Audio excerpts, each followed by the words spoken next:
जय श्री कृष्णा। आज हम माघ कृष्ण पक्ष की षठतिला एकादशी व्रत की कथा सुनेंगे। एक समय दालभ्य ऋषि ने पुलस्त्य ऋषि से पूछा कि महाराज, पृथ्वी लोक के मनुष्य ब्रह्म हत्या आदि महान पाप करते हैं, पराय धन की चोरी तथा दूसरे की उन्नति को देखकर ईर्ष्या करते हैं, साथ ही अनेक प्रकार के व्यसनों में फंसे रहते हैं, फिर भी उनको नर्क प्राप्त नहीं होता।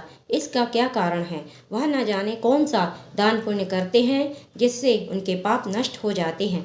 यह सब कृपा पूर्वक आप कहिए। पुलस्त्य मुनि कहने लगे कि हे महाभाग, आपने मुझसे अत्यंत गंभीर प्रश्न पूछा है।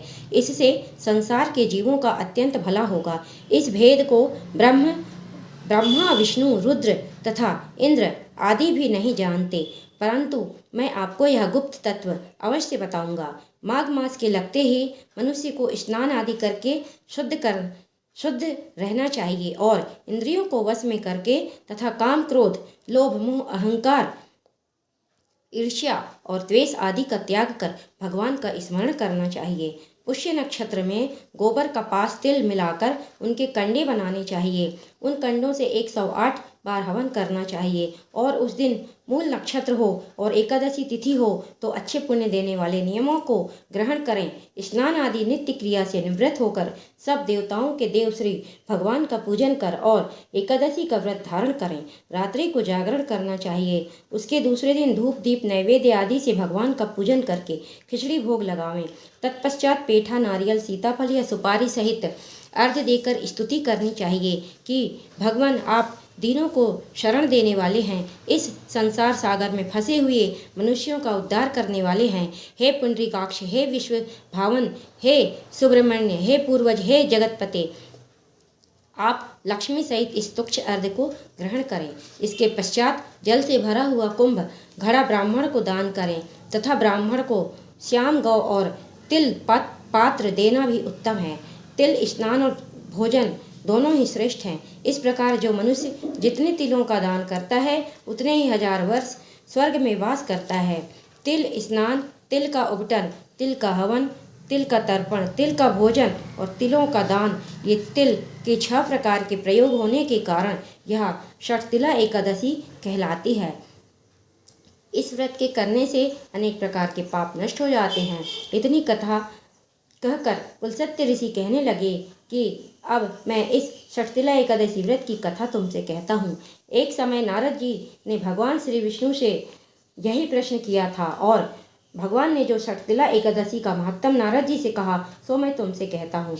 नारद जी कहने लगे कि भगवान, षठतिला एकादशी का क्या पुण्य होता है और इसकी क्या कथा है, सो मुझसे कहिए। भगवान कहने लगे कि हे नारद, मैं तुमसे आँखों देखी सत्य घटना कहता हूँ, तुम ध्यानपूर्वक सुनो। प्राचीन काल में मृत्युलोक में एक ब्राह्मणी रहती थी। वह सदैव व्रत किया करती थी। एक समय वह एक मास तक व्रत करती रही। इससे उसका शरीर अत्यंत दुर्बल हो गया। यद्यपि वह अत्यंत बुद्धिमान थी, तथापि उसने कभी देवताओं या ब्राह्मणों के निमित्त अन्न या धन का दान नहीं किया था। इससे मैंने सोचा कि ब्राह्मणी ने व्रत आदि से अपना शरीर शुद्ध कर लिया है, अब इसको विष्णु लोक तो मिल ही जाएगा, परंतु इसने कभी अन्नदान नहीं किया है, इसकी तृप्ति होनी कठिन है। ऐसा सोचकर मैं एक भिखारी बनकर मृत्युलोक में उस ब्राह्मणी के पास गया और उससे भिक्षा मांगी। वह ब्राह्मणी बोली कि महाराज, आप यहाँ किस लिए आए हैं? मैंने कहा कि मुझे भिक्षा चाहिए।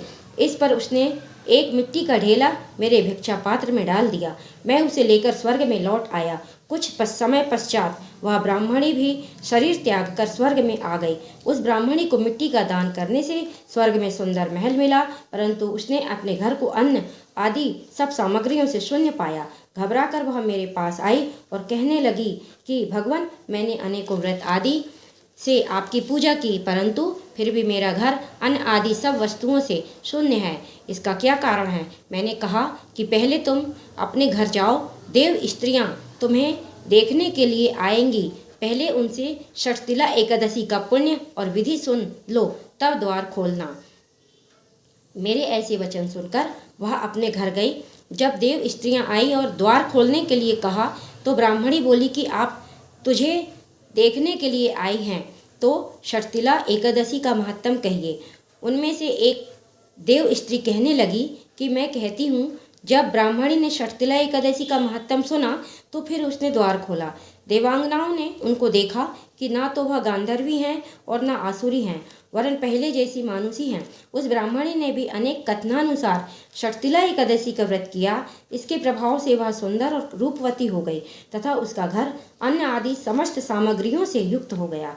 अतः मनुष्यों को मूर्खता त्याग कर षटतिला एकादशी का व्रत और लोभ न करके तिलादि का दान करना चाहिए। इससे दुर्भाग्य, दरिद्रता तथा अनेक कष्ट दूर होकर उसको मोक्ष की प्राप्ति होती है। जय श्री कृष्ण।